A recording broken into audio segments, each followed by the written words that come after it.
जापानको त्यो रेस्टुरेन्ट कम्पनीतिर काम गर्नलाई श्रीलङ्कन कस्तो मन पराउने रहेछ क्या खतरा काम गर्ने चाहिँ श्रीलङ्कनहरूले लास्टै मन पराउने कम्पनीहरू अनि सोखाइबाट चलाउने क्या अच्छा हाम्रो यो देश भनेको नि त्यहाँ पनि सोखाबाट चल्दो रहेछ त्यो कम्पनीले पठाइदिने त्यहाँबाट काम लगाउने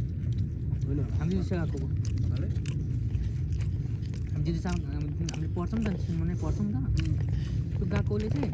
सिनमुनले त्यही गएकोबाटै पढाएर त्यही सिकाउने क्या सोखाबाट चल्दो रहेछ क्या श्रीलङ्कनलाई चाहिँ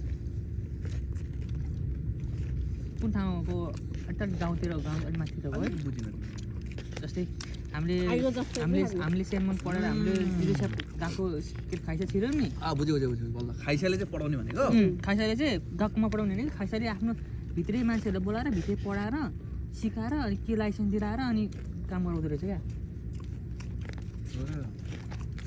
त्यसलाई चाहिँ मेसेज पास हुनु पऱ्यो पहिला पास गर्नु जानु परेन